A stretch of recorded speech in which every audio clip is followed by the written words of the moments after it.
मेरे प्यारे दोस्तों, आप लोग को मेरा प्यार भरा नमस्कार। उम्मीद करती हूँ आप लोग स्वस्थ और मस्त होंगे। मैं एक देवी भजन गीत गाने जा रही हूँ। अगर आप लोग मेरे गीत को सुने, अगर अच्छा लगे तो भी, नहीं अच्छा लगे तो भी कमेंट बॉक्स में लिख कर जरूर बताएं। अगर अच्छा लगे तो मेरे चैनल पे जाके मेरे चैनल को सब्सक्राइब और शेयर और लाइक और वीडियो को पूरा जरूर देखिएगा। अपना प्यार और सहयोग आशीर्वाद हमको ऐसे ही देते रहे। मई सेवक के सुन के पुकार नगरिया में आई गई। माई सेवक के सुन के पुकार नगरिया में आई गई।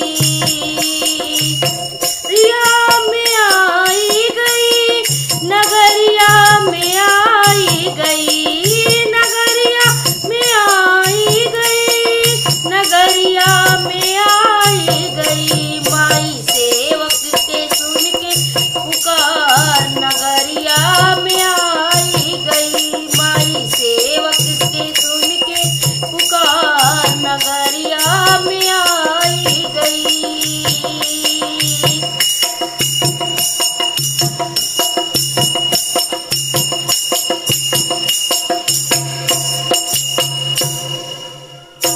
बीच डगरिया में पड़ गई नदिया, बीच डगरिया में पड़ गई नदिया, पड़ गई नदिया हो, पड़ गई नदिया।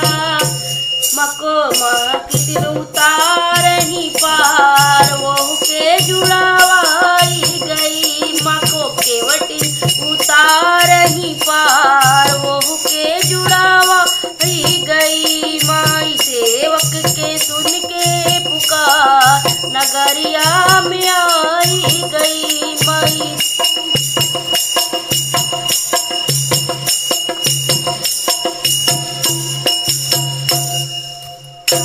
बीच डगरिया में पड़ गई बगिया, बीच डगरिया में पड़ गई बगिया, पड़ गई बगिया हो, पड़ गई बगिया, पड़ गई बगिया हो, पड़ गई बगिया।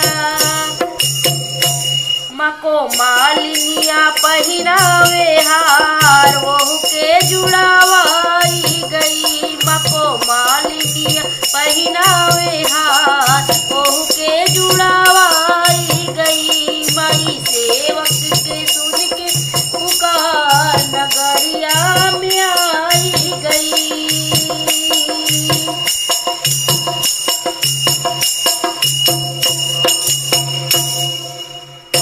बीच डगरिया में पड़ गई हटिया, बीच डगरिया में पड़ गई हटिया, पड़ गई हटिया हो, पड़ गई हटिया, पड़ गई हटिया हो, पड़ गई हटिया। मके हलवैया करे सत्कार ओहु के जुड़ावाई गई। मके हलवैया करे सत्कार ओहु के जुड़ावाई गई। माई सेवक के सुन के पुकार नगरिया में आई गई। सेवक के सुन के पुकार नगरिया में आई गई।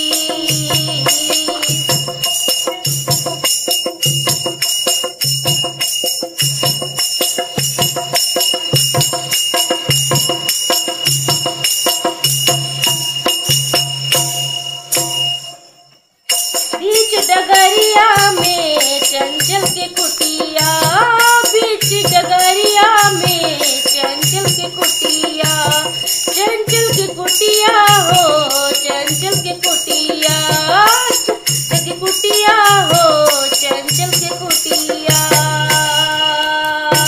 देखी भक्ति भजनिया से प्यार की जियरा समाई गई। देखी भक्ति भजनिया से प्यार की जियरा समाई गई। माई सेवक के सुन के पुकार नगरिया में आई गई। माई सेवक के सुन के पुकार नगरिया में आई गई। आई सेवक के सुन के पुकार नगरिया में आई गई। धन्यवाद दोस्तों। मेरी वीडियो को शेयर लाइक जरूर करिए।